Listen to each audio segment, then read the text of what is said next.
For a Horseshoe Nail by Amara Bavani Dev. Read by Riz Ahmed. For want of a nail, the shoe was lost. For want of a shoe, the horse was lost. For want of a horse, the rider was lost. For want of a rider, the battle was lost. For want of a battle, the kingdom was lost. And all for the want of a horseshoe nail. Sometimes a small mistake can have terrible results.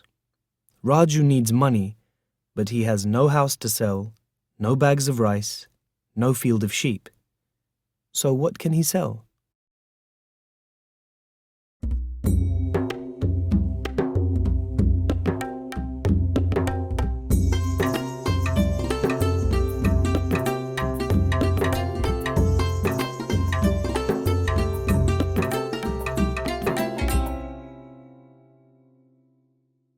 The sun was hot on my face as I put my head out of the red bus moving up the hilly road.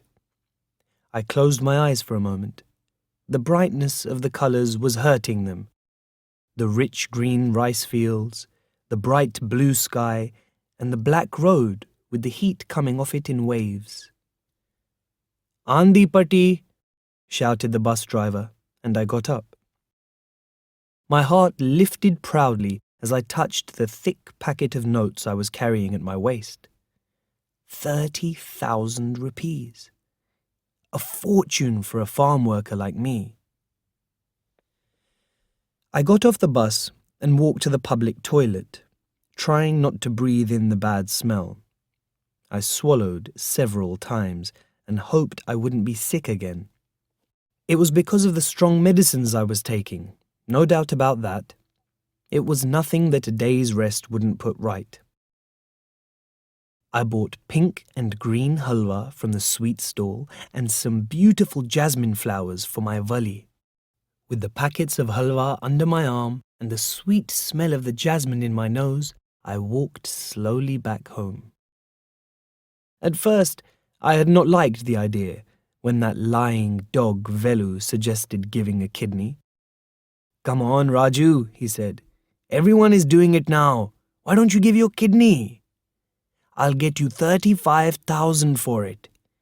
And you can give me 5,000 for arranging it. I will take you to big hospital in Bangalore. They're doing the operation all the time there. It seems they're even taking kidneys from newborn babies and sending them to foreign countries. It is very good business. Believe me." I did not need any more persuading. 30,000 rupees. And so I had gone to Bangalore with Velu along with 5 other men from our village, Andi Patti.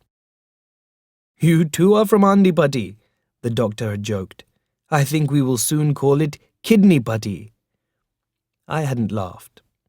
I was frightened by the huge hospital and its smells, and anxious about the operation. But the whole thing had gone well. They had put me in a small room to get better after the operation, and a week later, here I was, back home, without one of my kidneys. I hadn't felt any pain when I urinated a few minutes ago. Velu had told me that the doctors were all very good ones, who had studied in America and London and knew what they were doing. 30,000 rupees made a lot of difference to me. I was planning to buy 6 used bicycles and start a bicycle shop. I could earn 50 rupees a day at least. Then I would take the old woman, Keshavi, that's what I always called my mother, to the big hospital in Vellore and get her eyes operated on. She was quite blind now.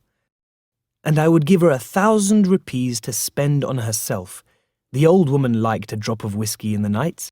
Now she could drink as much as she liked.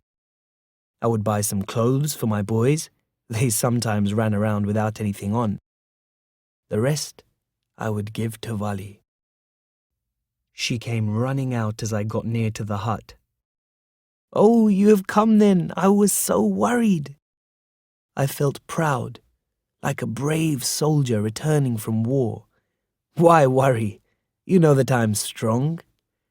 I know, but Muttu, who went with you to give one of his kidneys, died yesterday in Bangalore. Velu has brought his body back. I shrugged. I'm here, isn't it? Come here. I put the jasmine flowers in her hair and held her close to me. You look beautiful, Vali. She laughed and escaped from my arms. Later, she said. I followed her with a smile. Tonight, I thought. I took a deep breath. Maybe not. I felt exhausted. Tomorrow. Surely tomorrow.